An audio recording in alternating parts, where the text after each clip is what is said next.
you have to stop being so scared that you're going to say the wrong thing or you're not sure exactly what to say, so you say nothing at all, which is honestly the worst marketing strategy is to say nothing. Welcome to this week's episode of the Online Creator Podcast. My name is Kim, your podcast host, business mentor, and audio storyteller.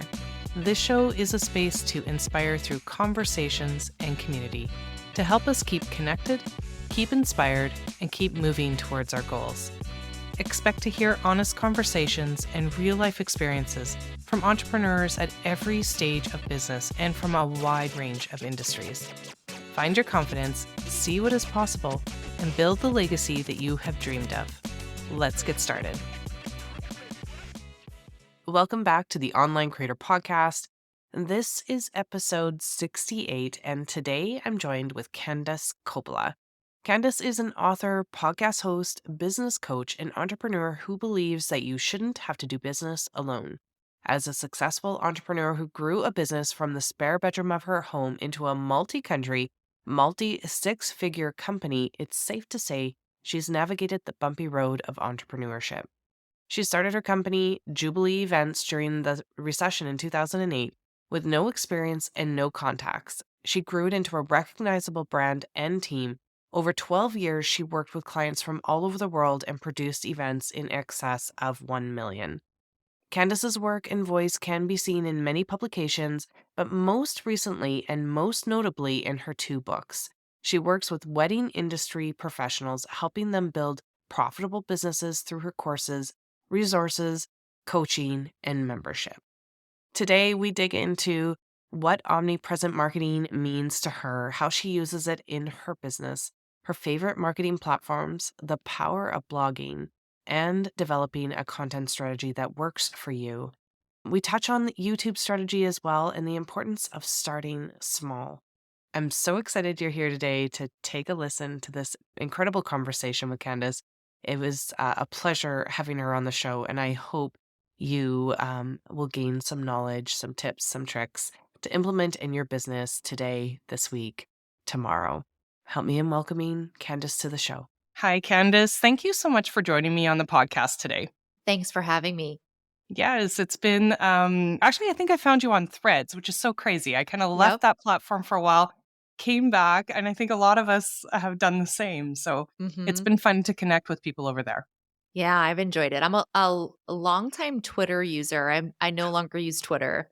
So I am used to having platforms like that to meet people, to connect. I think they're such great tools. And I find I'm really enjoying Threads. I'm enjoying the conversations over there, the people I'm meeting. I got to meet you. And so, yeah, it's Yes. a great place to be hanging out. Yeah, absolutely. So just Yeah. to start the conversation, I love to know what platform of choice, we talked a little bit about Threads, but what platform of Mm. choice do you show up for in your own business to market and promote what you do? I show up in almost all of them. And it's definitely not easy, and it's been many years Yeah. of finding my footing in each platform and learning how to use it and have it best serve me and my audience. So I'm on every platform you could possibly imagine, and I use them all pretty consistently and pretty strategically. It all started with Twitter, but I no longer really use that. But Yeah. I'm on Instagram, I have a podcast, I'm on YouTube, I have a blog, I'm on Pinterest, I Oh do a my lot of gosh. SEO. So I'm Yeah. pretty much everywhere I need to be. TikTok, I'm everywhere. Okay. And I know it's like a progression, like it Yeah. didn't start all those places. Can you tell us what's your favorite platform of choice? Do Mm. you like the writing? Do you like the audio? Do you like the video? Like if you were to show up every week on one specific platform, what would it be and why? I think my favorite platform to create content for is probably my podcast. It's such a Yeah. great vehicle to vocalize your thoughts and your ideas. It's easy, relatively easy Mhm. to create content for, to show up for, unless you have to shoot video for it, which, is sort of a necessary these days. But just the straight audio of podcasting, I love. It comes really natural to me and I love doing it. But if I had to choose a platform that gives me the most bang for my buck in terms of ROI and bringing in qualified customers for my business, it would probably be blogging. Okay. That's good to Yeah. know, and I'm It actually hearing that more and more that blogging, Mhm. like, there's new kind of life being brought into blogging. It's not something that we should be, like, skipping out on or forgetting about. Definitely, if you're using No. SEO right, you can really drive traffic that way, and, I mean, we spend a lot of time and energy on developing all this good content, and having a website, like, it's nice Mhm. to be able to have that pay off in some way, shape, or form instead of it just being kind of there. Oh, yeah, absolutely. You're totally right, Yeah. Kim. I think blogging is one of the most undervalued and underappreciated marketing channels that we have at our fingertips. Mhm. And it actually is one of the easiest ways to generate traffic to any of your offers or any of your products or your services. And I think one of the most effective because almost every person on the internet is using Google Mhm. for a means of solving their problems. They're typing things into a Google Yes. search bar, they're looking for solutions. And while we spend so much time creating content for things like Instagram or YouTube or TikTok, and not just creating, but like begrudgingly creating, we love to Mm. hate it. We don't necessarily love being an influencer on Instagram or having to create reels every day or follow the latest trends over on TikTok.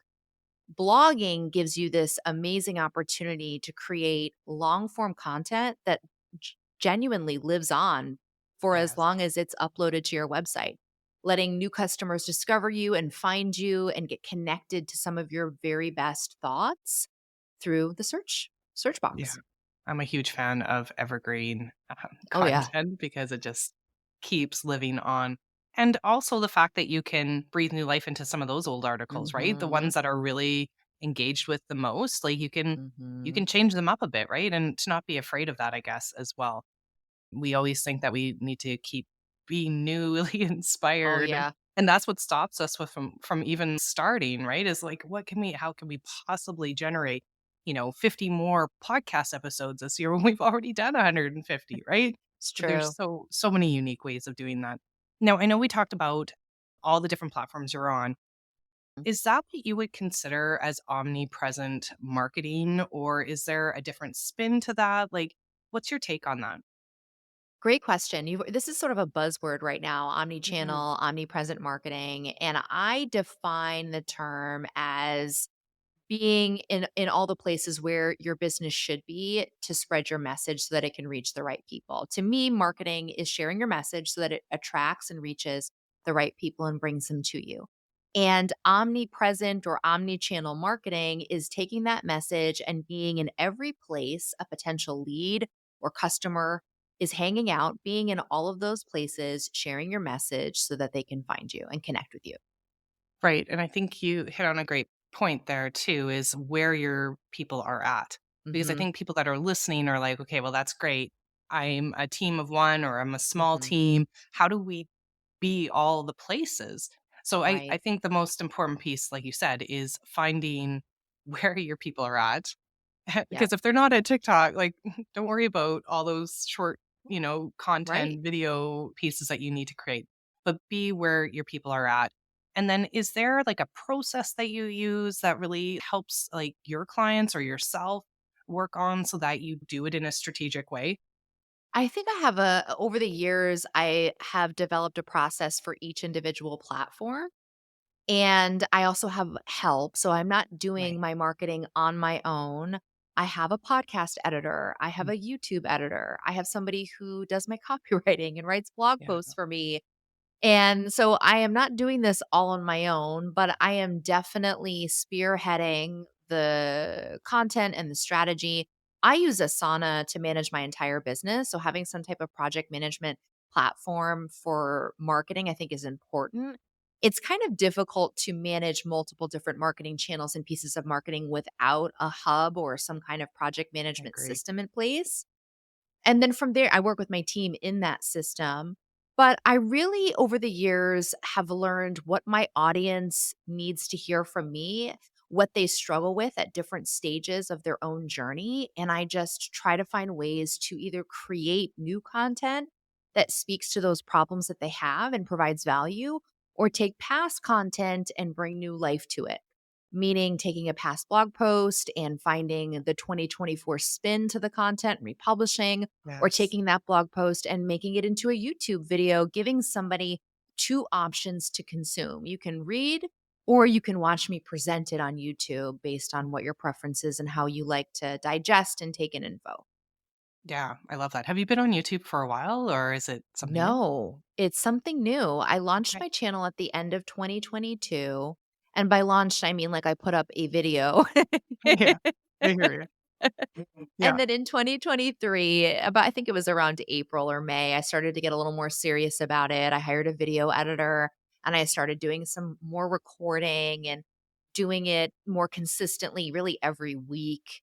Yeah. And it's been a slow burn. YouTube is an Yeah. interesting platform to use, Mhm. and I think you have to go into it unless you wanna be a YouTube content creator, which is a whole different conversation. I'm a business coach, I'm a course creator, I'm an online marketer. Yeah. I am not a YouTuber, but I use YouTube in order to help my ideal clients and show them the solutions that I provide. And so it's been a bit of a slow burn, but it's actually gaining traction. And more, I'm meeting people in my inbox and in my programs who are like, I'm obsessed with you. I've watched every YouTube video you've created. I listened to all your podcast episodes, I've read all your blog posts, and that is so gratifying when it's Yeah. starting to work, right?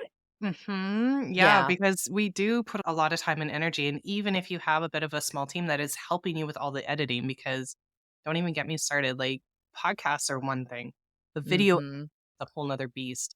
It And being is. able to be consistent on there.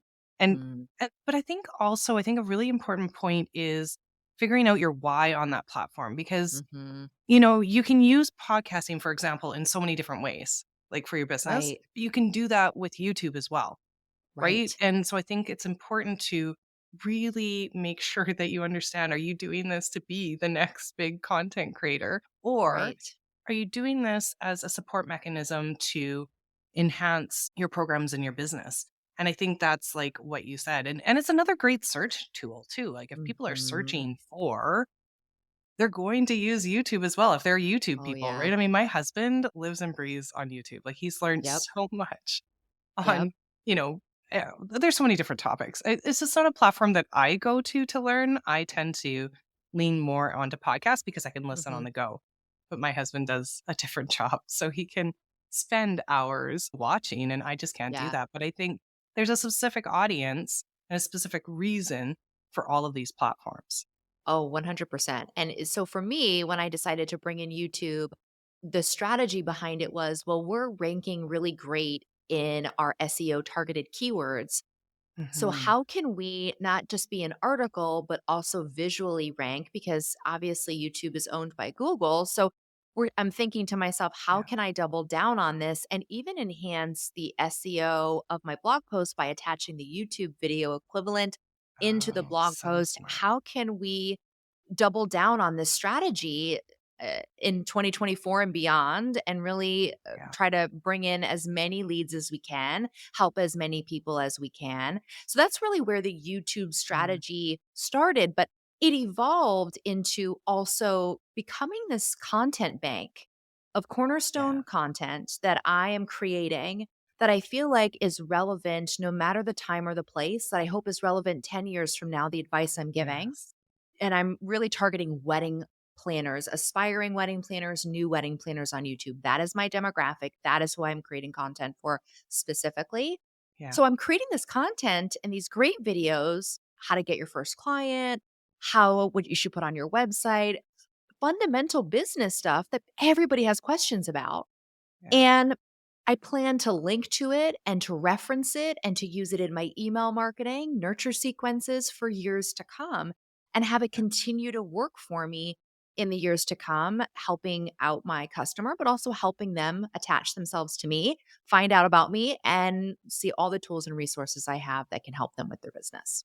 Yeah, that makes so much sense. And there's a few things that you just said in there that I'm like, I need to make sure that I'm doing that. So take us on before we get into like what you do with your clients and who you Mhm. specifically serve. And you just mentioned that briefly. When you are looking at developing content for your week or your month, or I'm not sure how many weeks ahead you are, Mhm. do you start then with the video of the YouTube content and then break it down from there? Or do you start with your podcast episode? Do you Mm. start with your blog? Like, where do you start? I start with it all, and I try to think, what have we created that we can then bring over here? What blog post have we Okay. written recently that should be a podcast episode or can then become a YouTube video? I take a look at everything in its sort of holistic sense per quarter, Okay, and then gotcha. we start to move different puzzle pieces around and decide, what are we going to record? What guests are we going to invite on the show? What blog posts are timely for what people are searching for or will be searching for in the coming months? I don't have an answer for every Yeah. channel. Sometimes I'm like, I don't know what to post on YouTube right now. And so I go back through old blog posts and see what have we already done? What work have we already done that now we can just take and put a little more work behind, change the format, and post over here. So it's a few different things at play when I'm coming together for a creation strategy. I always plan per quarter. I have to think about, what are my launches? What products do I want to sell in this quarter? What's going on in my ideal client's life right now? What are they searching for? What do they need? Mhm. What is top of mind for them? What's also pop culture relevant right now? What are some of all of these things?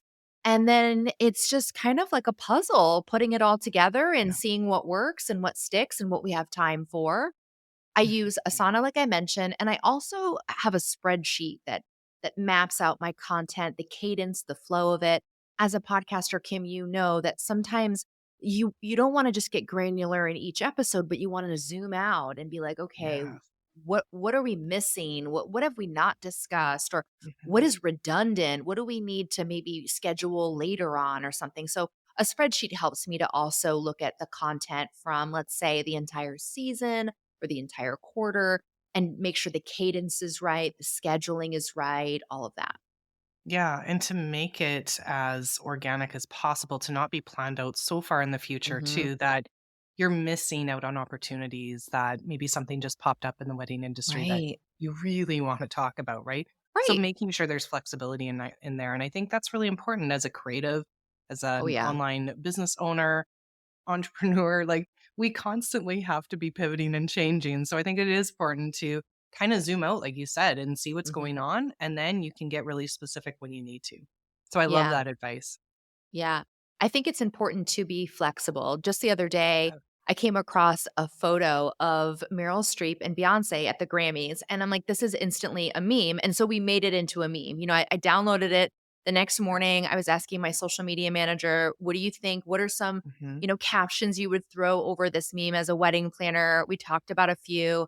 I went in Canva, I just created it, I posted it, boom. It wasn't something that was planned months in advance. It doesn't fit anywhere in our goals, but it's fun, it's timely, it's got a bit Timely. of pop culture to it, and it gets the best engagement because Yes. it's a moment in time that once it goes, it's gone.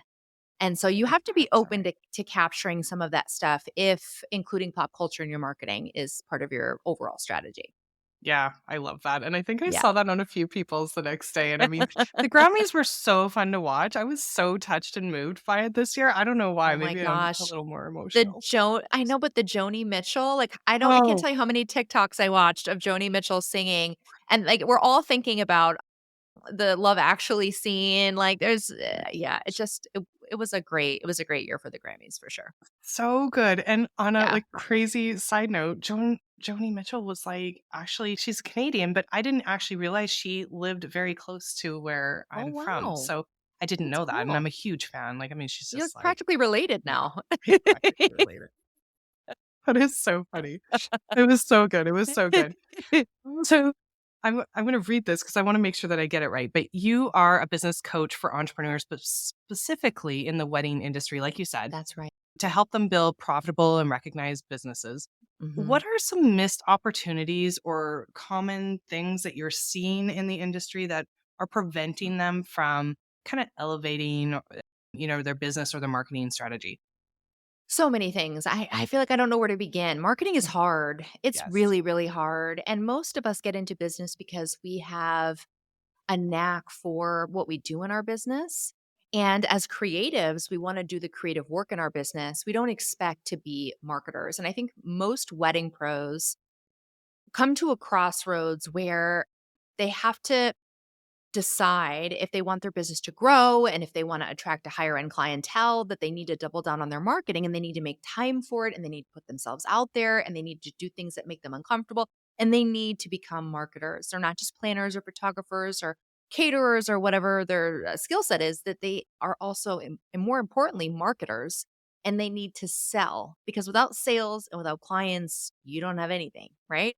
Hmm. There's so much that stands in our way, though, when it comes to marketing. I think people have a fear of being judged by others, and that limits what they say and what they put out, how they show up in their own marketing, how they show their face, how they share their voice. I often ask the women I mentor and coach, if somebody were to scroll on Instagram and if they were to hear a voice and it was your voice, would they know it was you? Would they know it was you speaking? If they were to scroll on Instagram and they were to see an image from one of your weddings, would they know it's your image? And Right. so most people respond with no, they probably wouldn't. And if that's the case, that's just a really good indication that you're not putting enough of yourself into your Hmm. brand and into your marketing. I think we overthink, or we tend to overthink Oh my God. absolutely everything in business Everything. because most of us are overachievers. Like, Mhm. let's be real. If we're in this business, we're doing it because we want to succeed on some level, or we're doing it Mhm. as a hobby, and that's fine too. But if we're doing it to run a business and to generate revenue and to be successful, we so overthink all the things. I had Yeah. a copywriter friend tell me once that, because I know copy for me is something that I keep getting hung up on, right? Because there's so many voices out there and so much noise about how you need to be talking and this and that and all the Mhm. things. And she just simply said that you should record your voice, Mhm. record what you want to talk about, pull the transcripts and start looking at like actually how you speak. That's how you should be writing your copy. Mhm. Because otherwise, you're gonna sound, like you just said, completely not like you. Mm. And if you are truly bringing people into your world that wanna be working with you, it's because you are showing up as you, not as somebody different. So Right. I thought that was a good piece of advice. Yeah, we definitely let analysis paralysis, our fear of Mhm. judgment, we overcomplicate everything. Marketing is an experiment. Yeah. So you have to be willing to try things. Don't take it so seriously. I find that a lot of the women I coach are so afraid to say the wrong thing. Yes. Somewhere along the line, some business coach, some podcaster, some expert made everybody scared that if you say the wrong thing, you're going to attract the wrong person and then you're totally screwed. Yeah. And I'm like, it's not one Instagram post that's going to tank your business. I mean, unless you Right. say something that gets you canceled because you're crazy or you say something absolutely Right. absurd, right? But outside of that, one post on Instagram or one blog post isn't going to suddenly open the gates to all these terrible clients who are going to bum rush and start hiring you.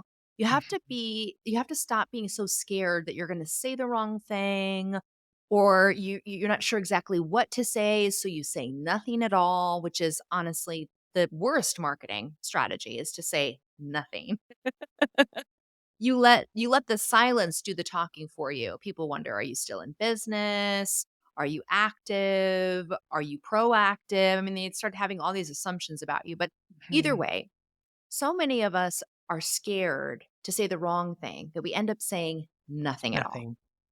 Yeah, and that's so true. And the other thing that I want people to really hear is that just start, like, be messy.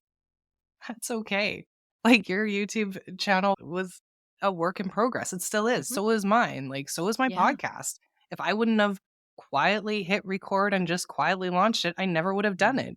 it. Because we are perfectionists in our own way. And I think we just need to get over that and just Yeah. start by simply showing up in a place that we're comfortable to start, and just start putting in the repetitions, right? Putting in the practice, just Yes. like you do as an artist, just like you do Right. as a creative. We're not all born to be perfect at everything, or really great or good at everything. But if we put in the time and we put in the reps, it will be easier and we will show up more consistently for the people in our world to gravitate towards us. So Mhm. I think that's really important. Imagine this: a customized website design that is as unique as you are and done in 1 week. Think of us as your in house website designer. We offer a semi custom show it website design that is ideal for the established coach, creative, online business owner who is ready to create a presence online and is ready to take action quickly. We build out a layout that nurtures your visitors, SEO best practices to help you get ranked in Google, development of 5+ pages to drive traffic, and training and launch support so that you can update your website after our time is done. You have the choice. You can keep spinning your wheels and flying by the seat of your pants, or you can have a strategically designed website that allows you to connect and convert, because that is what your business deserves. If you're interested in learning more, check out the link in the show notes to see if Website in a Week is the right fit for you. Is there anything that I missed that you work on with your clients that you're just like, oh, I really want to touch on this today before we wrap up? Well, I think for me, one of the biggest successes I've had in marketing in general is this omnipresent marketing strategy, seeing my marketing as an entire ecosystem. Yeah. What you might see on the surface is an Instagram post here or something I share over here, maybe an article or a YouTube video. But below the surface, everything is connected and it's Yeah. talking to each other. And so I write the blog post because my goal is to increase my affiliate revenue for the blog post that it's written about. And so the goal is to get people to go over here. And if they don't do that, I'm going to get them on my email list and I will nurture them into making decisions over here. And if they are on my email list, they're probably going to learn about my YouTube channel, my podcast, my Instagram. And Yeah. so everything works in harmony together, but it Mhm. wasn't always that way. So you can see someone like me who's been in business for a really long time, and you see all the things I'm talking about, and I've got all this marketing background. But this took years to build Right. and to get to where you see it today. Yeah. If you are just getting started on a podcast, or you are just looking to go from Instagram and expand your marketing into SEO or blogging or something else, Mhm. know that it takes time to build that ecosystem and that infrastructure that I've built over the years. Yeah. And so don't see what I'm doing and think, oh, I can do that overnight, or be overwhelmed by all the moving parts that I have and not do anything at all. You've got to start small and start in one place. By adding an additional marketing channel to your business, you can increase the footprint of your message and potentially reach an audience that doesn't exist on the platform that you're currently on, or connect Mhm. deeper with the same audience in another type of content piece or longer form content. Yes, I love that. And you have to start somewhere and you have Mhm. to be a little open-minded about what other Right, opportunities could be possible, right? And right. if we don't try, how do you know? It's just like starting a podcast. You can take a look at the episodes that we're engaged with the most and then dive deeper into those. Like there's so Mhm. many unique ways of being able to really tap into what your audience is looking for by looking at what you already have developed. And I It's think true. the other important piece is to take a bigger picture lens too of what you already have developed, Mhm. because I think a lot of us actually have more than we give ourselves credit for.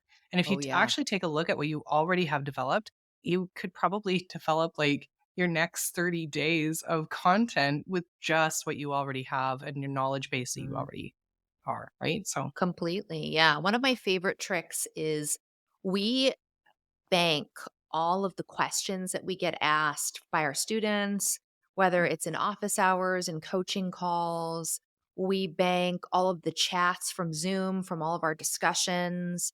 We have type forms set up where people can submit questions. In my mastermind, I have so many different type forms where people submit their goals and the things they're working on.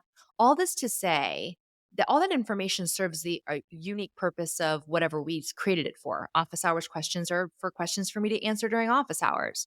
But mhm, if you think about it a little bit differently and you start to see it as data that you're collecting, that yeah, you and your team, or just you, if you're the team too, over time, you can go in and say, well, what are some of the most common questions I'm asked? And can I create a podcast series about these? Can I create a YouTube yes, video series? Can I go and see what the search results are for some of these questions? Should I be showing up in these search results? Is there anybody searching for this? And so you take all of this information you've banked, you start to do a little data mining. You also learn your Mhm. voice of customer too. So you see how they're Yeah. asking the questions, what they're saying, which can help you in your copy and everything. And that is like when you are not sure what to talk about, you just go to that spreadsheet where all the stuff Yeah. lives. You just say, "Hey, so what's a recent question I've been asked?" And if you don't have access to this, you can easily go into your inbox and look at some of the common questions that come through your inquiry forms. What are the Yeah. problems people are telling you they have? How are they describing those problems? Your clients, what are the questions they asked during the process that maybe you could better answer in a content piece? I mean, you have tons of data in your inbox that you don't even realize that can help you create better marketing content. That is such great advice because I was going to say, even if you don't have like a big membership or a big group Hmm. offer and you work one on one with clients, the best market research is your current clients that you have or your past Hmm. clients. And it's okay to like throw them out, even like, a form or a request, like after you've even done working with them to see how it was and did you serve them the right way or if they still Hmm. have questions or issues or it's like the best market research. And I think it's something that Totally. is a gem that we should not skip over as well. So that I agree. that and Yeah. blogging, we gotta like breathe new life into this market research and blogging Yep. because I think those Mhm. are things that people just kind of forget about and they're so Mhm. important. So So important. important. I think my blogging strategy is probably single-handedly helped me grow my business to where it is now, which is a half a million dollar a year business. That's Blogging has amazing. really done that, but it's been blogging and email marketing together. Like Right. I said, I have this ecosystem that you don't see. It's all Hmm. below the surface, but my goal on my blog, unless I have a blog post that's specifically for an affiliate revenue goal or something, Right. is to get someone on my email list, to get them to opt in, to get them to Yeah. give me their email so that I can begin having a conversation with them and for them to also choose where their adventure is going to go from here. And Right. so having a great email marketing system set up, a workflow set up can also be helpful. And if you want, you can in your email nurture sequence, maybe in the first email you send, ask them to fill out a brief survey Yes. and to share with you a little bit about them. Ask them some pretty easy questions that they can click around on and choose A through D or something. Nothing long form, no paragraphs they need to, Right. no paragraph boxes. Can keep it simple, keep it like 9 questions. Yeah. Have them fill out this survey. It's a data mining survey for you. And then you can look at those results every week, every month, however often you need to kind of understand and get a pulse for, well, where is my current audience right now? And where do they Yes. need help? What are they struggling with? I have a survey like this, and I give away an Amazon gift card every month to the people who filled it out, and I get such great feedback, and it helps me just understand who I'm talking to, because I'm Right. talking to multiple types of folks in the wedding industry, and then Hmm. also at different stages. Not everybody is a brand new planner or a new Right. photographer. So being able to understand that helps me then bring them over to the right email nurture sequence that nurtures them based on who they are, how long they've been in business, and what they're looking for. Okay, I've gotta dust that off because I have totally skipped on that as well, and I think that's such great advice. If people want to find out more about who Mm, Candace is and what you yeah. do, how do they find you? My website is probably the best place to check out all the things that we've discussed. Put yourself in my email marketing sequence. Go check out my YouTube. Go just find your way around. But CandiceCoppola.com links out to my podcast, my Instagram, and all the places where we can. Perfect, and before I let you go, I love kinda ending with just, like, a reflective question, and today's is just what does success mean to you? And is there anything in your life that has, been instrumental in getting you there? For me, I think success in business is just an overall quality of life and happiness. Mhm. Feeling fulfilled every day that I work, getting results for my clients, obviously financially being able to support a lifestyle that I want. Success, I think, is just being happy with the Right. work that I do and feeling like every day I made a difference for the people that I help. Yeah. I love And that, what was the and second? What was is there anything instrumental that has helped you along the way to achieve that? Oh, yeah. Maybe turning 40 changed my perspective on a lot of things. Age does that. Age does that. It's tricky. It's tricky. Oh my Yeah. gosh, it's so Yeah. true. But I had an entrepreneur on a couple weeks ago, and she was talking about some tips of, how to reach success as an entrepreneur. And she said, Mm, well, self-care, number one, like mm, looking after yourself. And the other one, the other thing that I thought was interesting was she just said to have fun. And I was like, well, isn't that mhm. kind of a no-brainer? And she's like, yeah, but we don't do it enough. And if we're It's not true. having fun in our business, we're not going to show up. Yeah. Right? So I just kind of loved that, and it's something that I've been thinking about quite often because if I wasn't having fun in this, I would just go back to my 9 to 5, and I really don't Yeah. wanna do that. No, none of us do. And fun is underrated. For some Mhm. reason, we tend to overcomplicate things and believe that things have to be hard. Yeah.